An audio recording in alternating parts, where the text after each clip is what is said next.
திரு நரேஷ் அவர்கள்ட்ட கொண்டு போக நினைக்கிறேன். வரீங்க, கூட்டத்தெல்லாம் காட்டுறீங்க, சைக்கிள் எல்லாம் போறீங்க, மாசம் எல்லாம் நல்லா தான் இருக்கு, பேச கூட இல்லையே அப்படிங்கிறாங்க. வந்து பரவருக்கும் பிரச்சார காலம் 2026 தேர்தலை தீர்மானிப்பது யார் என்றது தலைப்பு. இந்த தேர்தலை தீர்மானிக்க போகுது கண்டிப்பா மக்கள் தான். அந்த மக்களோட கூட்டணி வைத்திருக்கக்கூடிய தமிழக வெற்றி கழகம் தான். அதுல எந்த ஒரு மாற்று கருத்தும் இல்ல. ஏன்னா காங்கிரஸ் கூட்டணி எல்லாம் வராததுனால மக்களோட கூட்டணி நீங்க எப்படி ஒண்ணா எடுத்துக்கலாம். அழைப்பு எங்களோட நிலைப்பாடா தான் நாங்க வச்சோம். முதல் மாநாட்டுல தமிழக வெற்றி கழகம் சொன்ன அதே ஸ்டாண்ட்ல இன்னைக்கு வரைக்கும் நிக்குது. இந்த தேர்தல் களத்துல அரசியல் களத்துல வந்த அணில இருந்து ஒரே ஸ்டாண்டு தான் இன்னைக்கு வரைக்கும். எங்களை நாங்கள் 234 தொகுதியிலையும் பெரும்பான்மையோடு ஆட்சி அமைக்கும் வலிமை இருந்தாலும் எங்களை நம்பி வருபவர்களுக்கு ஆட்சி அந்த முடிவுக்கு எப்படி வரீங்க சார்?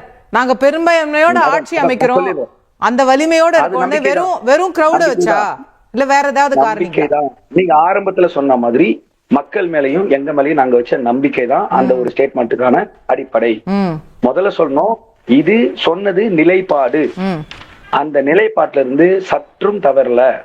எந்த கட்சியோடும் கூட்டணி பேச்சுவார்த்தைக்கு குழுவும் போடல, கூட்டணி பேச்சுவார்த்தை நடத்தல அப்படின்றத ஆதவர்ஜுனா அவர்கள் ஒரு முறை சொல்லியிருந்தாரு, சிடி நிர்மல்குமார் ஒரு முறை சொல்லியிருந்தாங்க.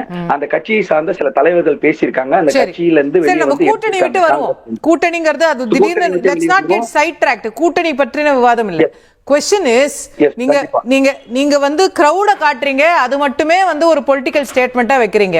அதை தாண்டி இப்ப இன்னைக்கு பாருங்க காரைக்குடியில பேச கூட இல்ல, பேசக்கூடிய இடத்துலயும் கூட அவர் வாக்குறுதிகளை பேசுறது இல்ல.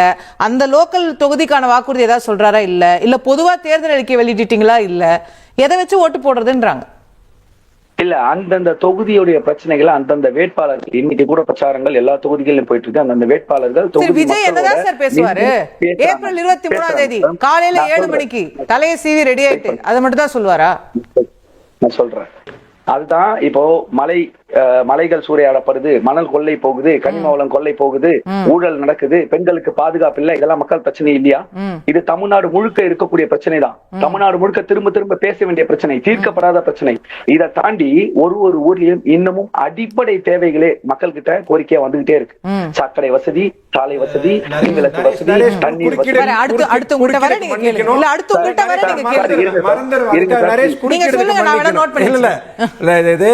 இப்ப நீங்க சொன்ன 4 டயலாக்குமே நாம் தமிழர்கிட்ட கடை வாங்கினது, உங்க கட்சி கொள்கையே 4 கட்சி கிட்ட கடை வாங்கினது, அது வேற. இப்போ நீங்க 4 டயலாக் விட்டீங்க தெரியுமா, கனிமவளம், மணல், இதெல்லாம் நாம் தமிழர்கிட்ட இது டயலாக். நான் கேட்கறது நீங்க கட்சி ஆரம்பிச்சு 3 வருஷம் ஆச்சு, அதுல கொள்ளடிச்சோம், இதெல்லாம் கேட்டுக்கங்க. என்னோட கேள்வி கேட்டுக்கங்க, என்னோட கேள்வியை கேட்டுக்கங்க.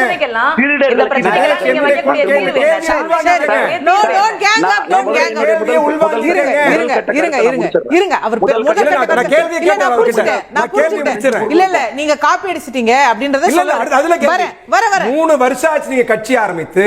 கனிமவள கொள்கை சம்பந்தமாகவோ, மணல் கொள்ளை சம்பந்தமாகவோ, அல்லது வேற ஏதாவது ஊழல் சம்பந்தமாகவோ எந்த நீதிமன்றத்தில் நீங்க வழக்கு போட்டிருக்கிறீர்கள்? எதை தப்புன்னு சொல்லிருக்கீங்க? எதை குற்றச்சாட்டா வச்சிருக்கீங்க? போற போக்கல மேடையில பேசுற மாதிரி பொத்தாமதுவா பேசிட்டு போக. சரி, இதுதான் அப்ப 15 வருஷமா நாம் தமிழர் பண்றாங்க. இது தவறு. கோர்ட்டுக்கு போயிருக்கீங்க. It's very unfair what you are doing.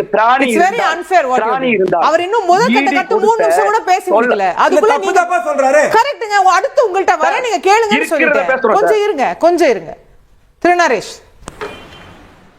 நான் இங்க இருக்கக்கூடிய பிரச்சனைகளை பேசுறேன். நான் பேசுறது டயலாக் மாதிரி தெரிஞ்சாலோ அவர்களுடைய பிரச்சனை அது. அங்க இல்லாத பிரச்சனைகளை பேசினா மக்களே புறம் தள்ளிடுவாங்க. நீங்க செஞ்சது என்னன்னு கேக்குறாரு, அதையும் சேர்த்து சொல்லிருங்க. அதத்தான் இன்னைக்கு மக்கள் மன்றத்துல எடுத்து வச்சுக்கிட்டு இருக்கோம். இங்க நீதிமன்றம் போனாலும் எங்களுக்கு நீதி கிடைக்கல. இவங்க விஞ்ஞான ஊழல் பண்றதுல வந்து சேர்ந்தவர்களா இருக்காங்க. 75 அனுபவத்துல இவங்க 75 அனுபவத்துல என்ன தெரியுமா, நிரூபித்தால் தான் விஞ்ஞானம். எப்படி மாத்தி இது கூட பழைய டயலாக் 77 டயலாக் இது. அதிமுக சொன்னது விஞ்ஞானம்னு சுயமா சிந்திச்சு சொல்லுங்க, கடன் வாங்கி சொல்லாதீங்க. விஞ்ஞான ஊழல் விஞ்ஞானம் என்ன தெரியுமா? விஞ்ஞானம் அறிவியல், அறிவியல் நிரூபிக்கப்படுவது. இதுக்கு எதுவுமே சொந்தமா சொல்ல மாட்டீங்களா? விஞ்ஞான ஊழல் இதெல்லாம் 77 டயலாக் கொண்டு இப்ப சொல்றீங்க. Naresh please hold on. இல்ல நரேஷ், நான் உங்களுக்கு வாய்ப்பு தரேன். just give me 2 seconds sir, பேசுங்க. இல்லங்க, இது விஞ்ஞான ஊழல். இது என்ன விஞ்ஞானம் என்ன தெரியுமாங்க? விஞ்ஞானம் அறிவியல், அறிவியல்லாம் நிரூபிக்கணும். இந்த விஞ்ஞான ஊழல் எப்ப தெரியுமா சொன்னாங்க? எங்க மேல சொன்ன குற்றச்சாட்டு நிரூபிக்க முடியாம புலங்காட்டு ஓடினாங்க தெரியுமா? அப்ப சொல்லிட்டு போன டயலாக் இது விஞ்ஞான ஊழல். 77 சொன்ன டயலாக் கொண்டு வந்து இங்க 2026 சொல்லிட்டு இருக்கீங்க விஞ்ஞான ஊழல். ஐயா நான் கேட்டது 5 குற்றச்சாட்டு சொன்னீங்க. கட்சி ஆரம்பிச்சு 3 வருஷம் ஆச்சு. இந்த 3 வருஷத்துல இங்க தப்பு நடந்திருக்குன்னு எந்த நீதிமன்றத்துல போய் வழக்கு போட்டிருக்கீங்களா? மக்களை ஏமாத்துறது தப்பா பேசுவீங்களா? கனிமவள கொலை ஏதோ ஒரு வழக்கு போட்டிருப்பீங்களா? மணல் கொள்ளை நீங்க எந்த ஹைகோர்ட், மதுரை ஹைகோர்ட்ல போட்டீங்களா? பேசணுன்றக்காக எது வேணாலும் பேசக்கூடாது. நீங்க அறிக்கை ஏதாவது ஒரு கனிமவள கொள்கையை பத்தி உங்க தலைவர் இந்த 3 வருஷம் கொடுத்த ஒரு அறிக்கையை காட்டுங்க. அவரும் உங்களை மாதிரி மேடையில போட்டா பொதுவா பேசிட்டு போயிடுறாரு. மணல் கொள்ளையை பத்தி ஒரு அறிக்கை ஆதாரமான குற்றச்சாட்டு உங்க தலைவர் பேசுறத காட்டுங்க. இல்ல பொதுக்கூட்டத்தில் பேச்சாளர் பேசுற மாதிரி பேசக்கூடாது நரேஷ். நான் கேட்கறது குற்றச்சாட்டு வைக்கிறதுக்கு எதிர்கட்சிக்கு தார்மீக உரிமைகள் உண்டு. ஆனால் அந்த குற்றச்சாட்டு ஆதாரத்தோடு இருக்க வேண்டும். ஆளுங்கட்சி அதுக்கு பதில் சொல்ல வேண்டிய கட்டாயத்தில் இருக்கணும். நாம் தமிழர் சொல்ற அதே 15 வருஷம் டயலாக் 3 வருஷம் பொறுத்து இப்ப நீங்க சொல்றீங்களே முடிஞ்சா? ஓகே, இப்போ நீங்க 1.5 நிமிஷம் ஃபுல்லா பேசிருக்கீங்க. அவருக்கு அட்லீஸ்ட் 2 நிமிஷமாவது பேச பதில் சொன்னா சரி. நீங்க திருப்பி கொடுக்கிட கூடாது. திரு நரேஷ், நான் என்ன கேட்டேன், இங்க ஊழல் நடந்திருக்கு, மணல் கொள்ளை நடந்திருக்கு, மலை கனிம வளங்கள் கொள்ளை அடிச்சிருக்கு அப்படின்னு நான் சொல்றேன். நாங்க பண்ணல அப்படின்னு பேசணும். ஆதாரம் இருக்கா, நிரூபிச்சிட்டீங்களான்னு கேக்குறாரு. மக்கள் மன்றத்துல எடுத்து வைக்கிறோம். நான் இருங்க சார் ப்ளீஸ்.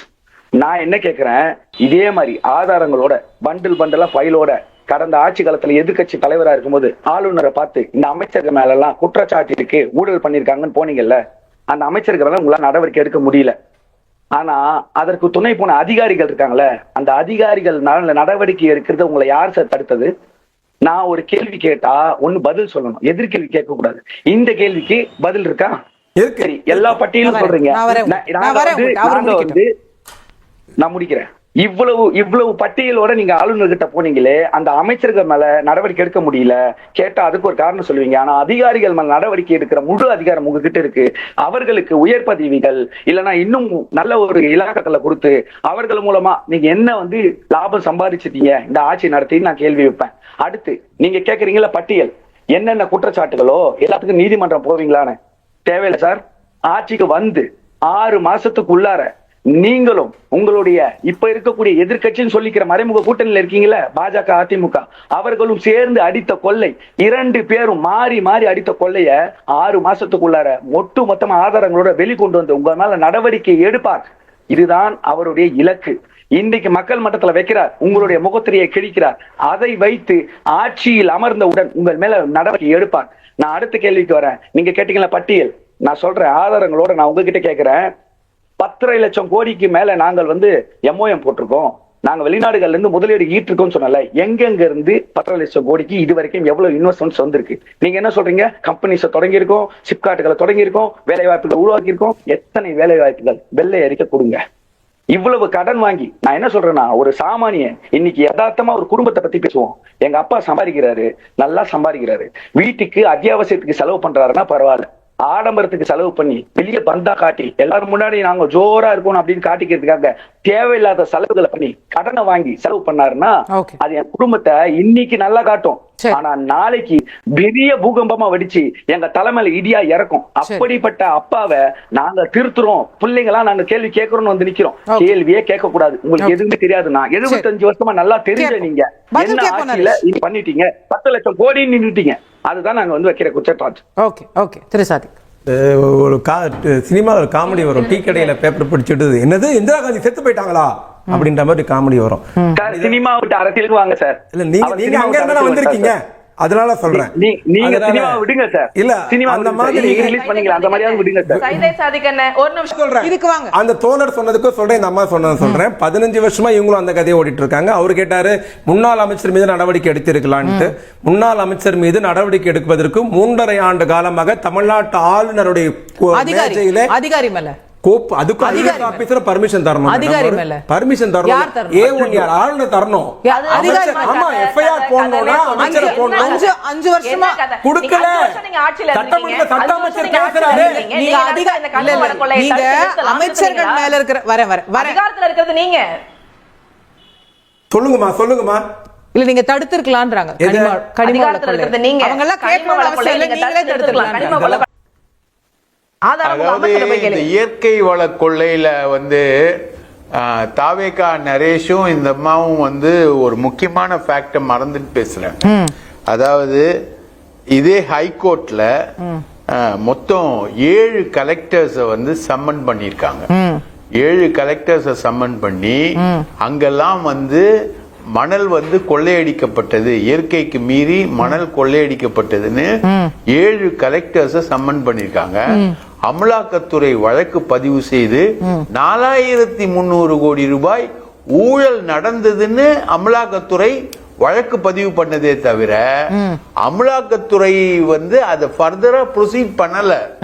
அது அவங்களுடைய இயலாமை. அது அவங்க ப்ரொசீட் பண்ண முடியாம போச்சு. இப்போ சமீபத்துல இப்போ பழனியாண்டின்னு ஒரு எம்எல்ஏ ஸ்ரீரங்கம், அங்க வந்து பத்திரிகையாளர் வந்து தாக்கப்படுறாங்க. அந்த பழனியாண்டிக்கு இந்த முறை திமுக சீட்டே கொடுக்கல, ரைட்டுங்களா? அந்த மாதிரி நிறைய விஷயங்கள் வந்து இந்த இயற்கை வள கொள்ளையில வந்து மிகப்பெரிய ஊழல் என்பது அதிமுக ஆட்சியிலும் நடந்திருக்கு, திமுக ஆட்சியிலும் தொடருது. எந்த ஆட்சி வந்தாலும் அந்த இயற்கை வள கொள்ளை என்பது தொடர்ந்துகிட்டே இருக்குது. ஒவ்வொரு ஊர்லயும் இது சம்பந்தமா போராட்டங்கள் நடக்குது. அந்த போராட்டங்கள் டிவிக்கள்ல செய்திகளா மாறுது. பல கொலைகள் நடக்குது. இது தொடர்பா பல கொலைகளும் நடந்திருக்குது. இது எல்லாமே வந்து ஒரு மிகப்பெரிய தமிழகத்துல எந்த ஆட்சி வந்தாலும் இந்த கொள்ளை என்பது ஒரு மிகப்பெரிய அவலமாகவே தொடர்கிறது அப்படின்றத நான் வந்து பதிவு பண்றேன். Okay, right. ஒரு இடைவேளைக்கான தருணம் இருக்கு. இடைவேளைக்கு பிறகு மேலும் பல விஷயங்களை கேட்கலாம். இணையத்தில் லீக்கான ஜனநாயகம் உட்பட நிறைய விஷயங்களை பேச வேண்டியிருக்கு. இடைவேளைக்கு பின்னர். ஆமா, அவங்களே மறுத்து திரிணாமுல் காங்கிரஸ் செய்தி அறிக்கையில அப்படி ஒரு செய்தி நாங்க சொல்லல மறுத்து பின்வாங்குனாங்களா? எஸ், அந்த கட்சி மறுத்திருக்கு சார். அப்படி பண்ணலன்ட்டு சொல்லலன்ட்டு தலைவர் சொல்லுவாங்களா, தொண்டர்கள் மறுப்பாங்களா? என்னது இது? இது என்ன கேப்போம். சரி, ஜெயலலிதா எதிர்த்த மோடியை எடப்பாடி ஆதரிக்கலையா? அந்த மாதிரி இன்னைக்கு 2026 வருவோம். அத ஜெயலலிதா எதிர்த்த மோடியை எடப்பாடி ஆதரிக்கலையா? அந்த மாதிரி வச்சுக்கீங்களேன். உங்களோட டைம் டிபேட்லயும் முடிஞ்சிருச்சு, ஆட்சியிலும் முடிஞ்சிருச்சு. கொஞ்சம் எனக்கு டைம் கொடுத்தீங்கன்னா நாங்க பேசுவோம். திரு நரேஷ், உங்கள்ட்ட தான் வரப்போறேன். இப்போ இந்த ஜனநாயகன் லீக் ஆனது ஒரு பெரிய சர்ச்சையா பேசப்படுது. பட் அதுல ஒரு தியரி என்ன சொல்றாங்கன்னா, தேர்தல மனதுல வச்சு இவங்களே லீக் பண்ணிட்டாங்க. அதுலதான் பொலிட்டிக்கல் மெசேஜ் எல்லாம் இருக்கு. அதெல்லாம் மக்கள் பார்க்கட்டும். இல்ல அது வந்து நீங்க சொன்ன மாதிரி அது ஒரு பொலிட்டிக்கல் தியரிலாம் இல்ல. ஆக்சுவலா வந்து ரிலீஸ் ஆயிருக்கு. அது மிகப்பெரிய ஒரு இழப்பு படக்குழுவுக்கு, தியேட்டர் உரிமையாளர்களுக்கு. பலருமே இதனால வந்து இன்வெஸ்ட் பண்ண அந்த ஒரு பணத்தை வந்து இழந்திருக்காங்க. அது வந்து கண்டிப்பா வந்து ஏற்க முடியாது. இந்த சட்டவிரோதமான செயலை கண்டிப்பா கண்டிக்கணும். அரசு, அதற்கான துறைகள் இதெல்லாம் அமைச்சு இதை கண்காணிக்கிறதுக்கான முக்கியமான விஷயம்.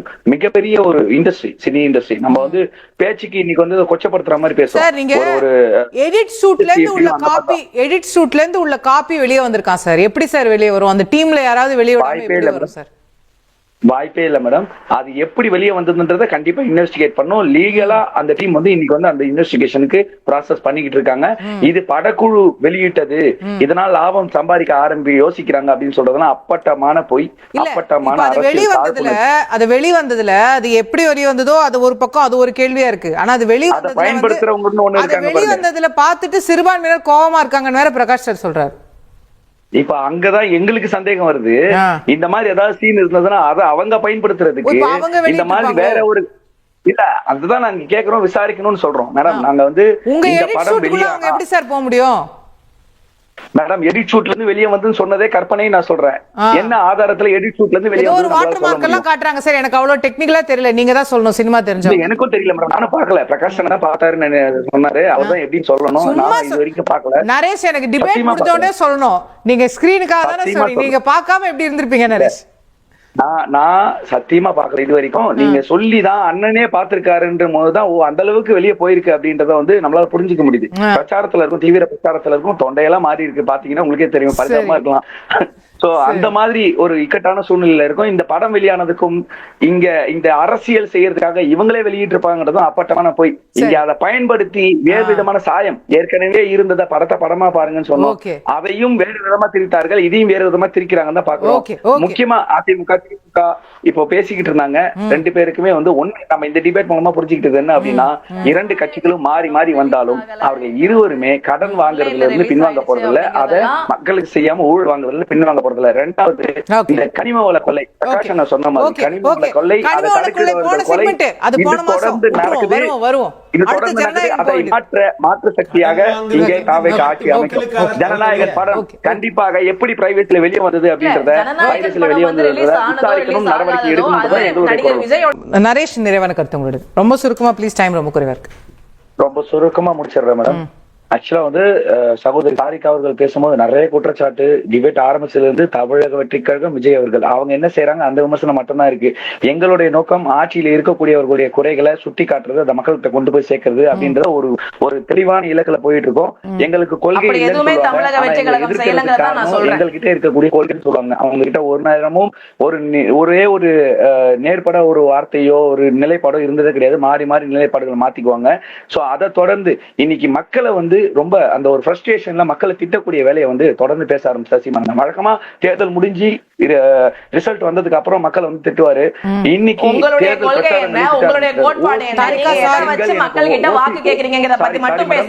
ஓசி பஸ்ல போகக்கூடிய பெண்களுடைய ஓட்டு எனக்கு வேணாம்னு சொல்றாரு. சாதி பார்த்து போடக்கூடிய ஓட்டு டிடி எனக்கு வேணாம்னு சொல்லிக்கிட்டு இருந்த சீமான் அண்ணன் ஓசி பஸ்ல போகக்கூடிய பெண்களின் ஓட்டு எனக்கு வேணாம்னு சொல்லி பெண்களை கொச்சப்படுத்துறாரு. இன்னைக்கு இருக்கக்கூடிய எல்லா இடங்களையும் திமுக எந்த அளவுக்கு பெண்களை கொச்சப்படுத்துதோ அதற்கு ஈக்குவலாக கொச்சப்படுத்தக்கூடிய வேலையை தமிழக நம்ம நாம் தமிழர் கட்சி செஞ்சுக்கிட்டு இருக்கு. அதை அவங்க நிறுத்திக்கணும். தலைவர்கள் தரக்குறைவா பேசிக்கிட்டு நிறுத்திக்கணும். ஆட்சியாளர்கள் நோட்டி